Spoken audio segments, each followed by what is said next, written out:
What is up, guys? My name is Ashley. Today I am going to be telling you how I was diagnosed with multiple sclerosis. I have intentions, really want to, have desires, and really hoping to start my own YouTube channel to document my journey with multiple sclerosis. And to just show people how I deal with it, and also I want to show how to not let it consume your life, because when you have a chronic illness, it seems like it consumes your life. So I want to put my life out there to possibly help other people. I am a Christian, and this is a message that so many people have heard, but Jesus died on the cross for all of us. Even the people that were mocking him and spitting at him and pushing the thorns into his head, he died for them too. And when he hung on that cross, he had that moment where, believing that everything he went through was worth it if he could save one person.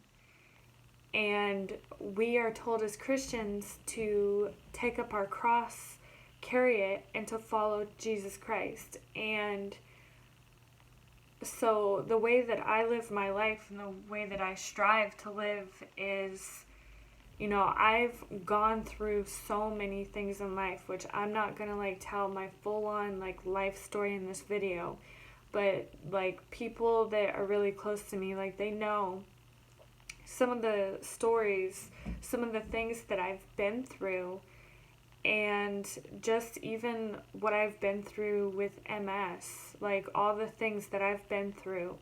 To me, at the end of the day, at the end of my life, it was all worth it if I can help one person. So that is the point of this channel. That is the point of all the videos that will be posted on this channel.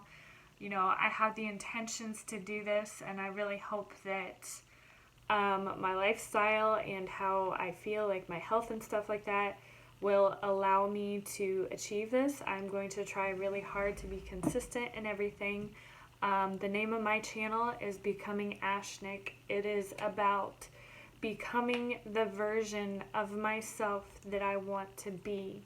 I want to use all of my life to benefit at least one person. So enough with the rambling. Let's go ahead and get to this story of how I got diagnosed with MS. So last year, May 19th of 2019, I was working at a donut shop, and I was standing on my feet frosting donuts, and I was working a midnight shift, so I was very out of it, very tired, and just standing there frosting donuts. And I took a break to use the restroom, and it was at that moment when I went to use the restroom that I noticed that I could not feel my bottom. I could not feel my butt, my bum, my rear end, whatever you want to call it. That general area was completely numb, and it was different than when your leg or your foot falls asleep. It was just completely numb. There wasn't the tingly part or that painful, irritating part that you can't wait for it to be over. It was just completely numb, and I wasn't even sitting down, I was standing up. So I'm just that's really weird. So I was just whatever. And, I finished my business, washed my hands, and went back to work. And anybody that drinks a lot of coffee knows that it makes you have to go to the bathroom every 5 minutes. So I took another bathroom break, and I was just wow, I really cannot feel anything. And it was just now starting to concern me. Even though I was super tired and super out of it, I was just wow, I really cannot feel the bottom half of my body, and I don't think that's normal. So I, finish my business, wash my hands, go out, and I happen to like mention something to my friend. I'm like, dude, I know this is like really weird and like TMI, but like I cannot feel like below my waist. Like my bottom is completely numb. Like can't feel a thing. And I was like, isn't that weird or whatever, just like getting her opinion just to see like, is this normal? Like, did I pinch something, or like, what could this possibly be? Like, I just felt the need to share that with somebody. And we were just like standing there kind of like brainstorming like quietly. And I was like, maybe I got bit by a spider. And she was like, I would be checking every nook and cranny to see if you got bit by a spider, because if you did, that would be like really dangerous or whatever. So I kind of like shook it off, and I'm like, okay, whatever. Regardless of how I feel and what's going on with my body, I have to finish my job. Which looking back, like, I don't know if that was a smart thing, because like I could have been having a stroke, or I could have had a stroke and not known it. But anyways, I decided to just finish my job, finish making all these donuts. And I got off at 5 a.m. and it was a Sunday, and I had planned to take like a little power nap, and then I was going to go to church. So I wake up from my power nap, and now my thighs are starting to go numb, and it's starting to go down to my calves, and the bottoms of my feet are completely numb, and they feel like prickly, like pins and needles, stinging type feeling. And then the palms of my hands felt like they had gravel like jammed in them. And so I can't remember if I went to church or not that day. But the next day was Monday, and I went to my other job, where one of my coworkers, her brother-in-law, is a doctor. So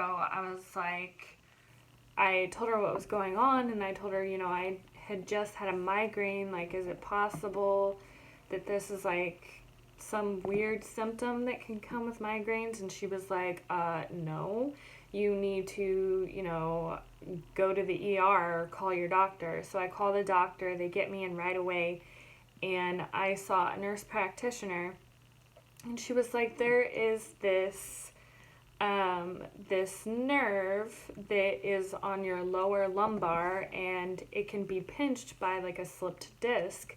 So that would cause like you not to be able to feel like the lower half of your body.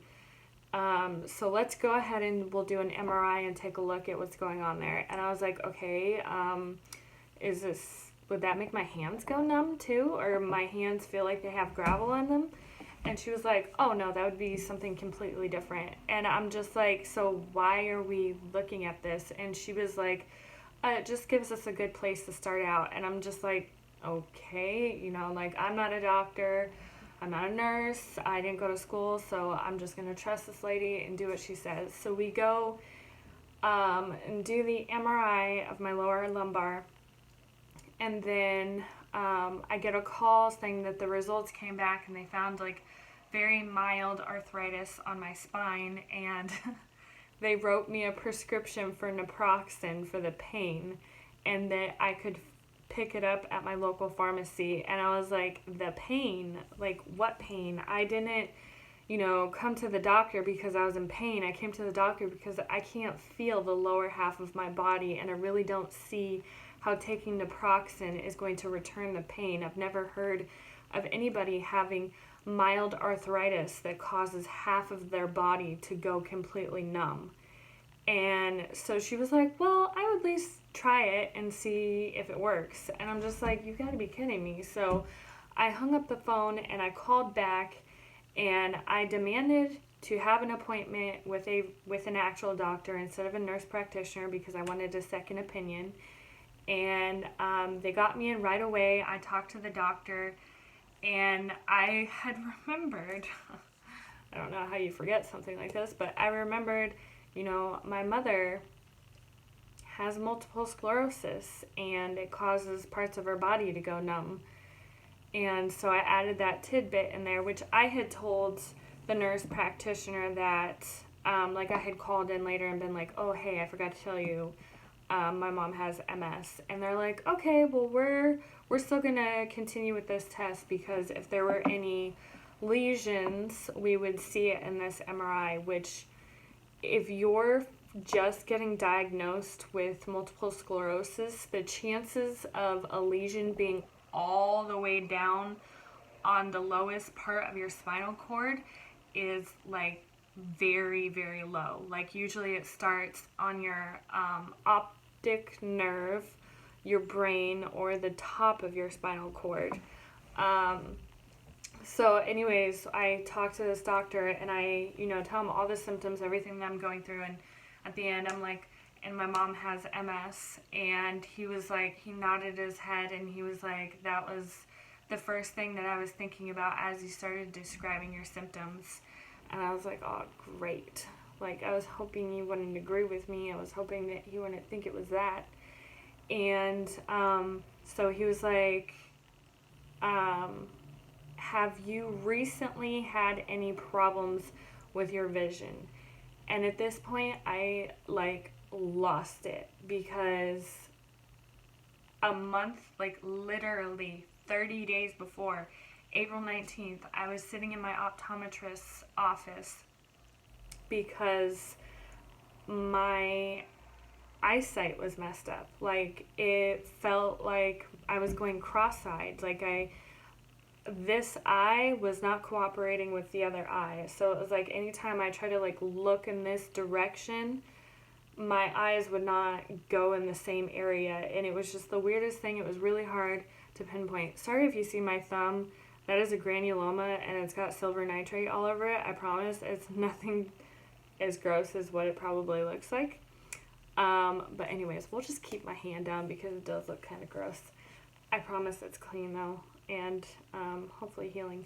But anyways, so I'm like, yeah, I told him what was going on with my vision, and he was like, okay, well, that lets me know that it's in your brain. So we are going to do an MRI with and without contrast of your brain and see what's going on. And I'm like, okay. So they get me, and he expedited my MRI, which was awesome. So they get me in there. I do the MRI, which was terrible. They put this box thing over your head and shove you into a small, tiny tube that's super narrow and make a bunch of loud noises and bang and stuff like that. And I'm getting a lot better with them, but if you're claustrophobic, they are definitely not fun whatsoever. So I had the test done, and while I was waiting for the test was on Friday, or the MRI was on Friday. While I'm waiting, I'm just like, I've seen what my mom has gone through. I do not want this to be MS. So I did the thing that you're not supposed to do, and I Googled my symptoms to see if there is anything better than having MS. And it turns out that by the symptoms I was showing, having MS was the best possible outcome that I could have, because you can have herpes on your brain that is usually always fatal or causes brain damage, and the symptoms of an outbreak on your brain are very similar. There is stage 4 brain cancer, and by the time you start showing symptoms, it's too late. It's pretty much game over, and you only have a few months to live. There's also the human version, I can't remember the name of it, of mad cow disease. And fun fact, I used to live in Europe, and I lived in Europe during the mad cow disease epidemic in the early 90s. So I was exposed to mad cow disease, and knowing that I had the symptoms of how it starts out, that was pretty scary, because that's another thing that is always fatal. So I was like, okay, so it looks like having MS is going to be the best outcome if that's what they tell me. There's also another disease, I can't remember what it's called. It's C something. It's another neurological disorder, but it's worse than MS.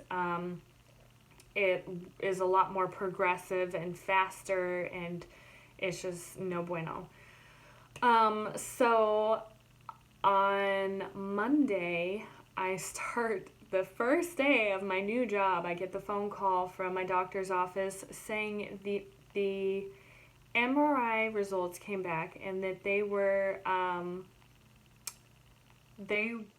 showing that I had MS. They looked like I had MS. So I got referred to a neurologist, and it told him all my symptoms. He asked me a bunch of questions, and did a couple more MRIs just to look at the other parts of my spine, because there was, when you get an MRI of your brain, it shows the very top of your spinal cord, and there was a lesion on the very top of my spinal cord, so he wanted to check the rest of my spinal cord and see how it was. But it turns out for the spinal cord, it was just the lesion that's like towards the top, and there's nothing towards the bottom. However, they did find that I have this weird thing. It's something that I was born with, but it is veins and arteries, I think, that are like tangled up in a knot on my spinal cord. And I can't remember what part. There's like your cervical, your thoracic, I'm probably saying that wrong. There's like all these different parts of your spine, so I can't remember. It's like lower, I think it's like right here, or right here maybe. But anyways, they told me that they would just like keep an eye on that, and that I'm not showing any symptoms of having like any bleeding or hemorrhaging, so it's usually not a huge threat as long as you just keep an eye on it. So yeah, that was how I found out that I have multiple sclerosis. Oh man, and it has been one rough year. So I will make more videos talking about my treatment and the medications that I'm on. And if I look high in this video, I'm really sorry. I just reintroduced gabapentin into the pills that I take every day, and it's like a higher dose. So my body is just trying to get used to it. So it's gonna take like, I think last time it just took like a few days or whatever to get used to it. Everybody reacts to gabapentin differently, but for me it just makes me like really mellow and tired, and my eyes look like I just smoked a joint, but I promise you I did not. Yeah, so if you liked this video, go ahead and give it a thumbs up. Comment down below, let me know how you got diagnosed, or just start a conversation. We'll see what ends up happening with these videos, and just see where it goes. And thank you so much for taking the time to watch this video. If you know anybody that has described symptoms like this, maybe share this video with them. And if your body is ever doing anything that is not normal like this, tell your doctor right away. Like, tell your doctor right away. Do not delay. Sorry, my phone is dying, so that's what that was all about. But anyways, thank you very much. See y'all later. Bye.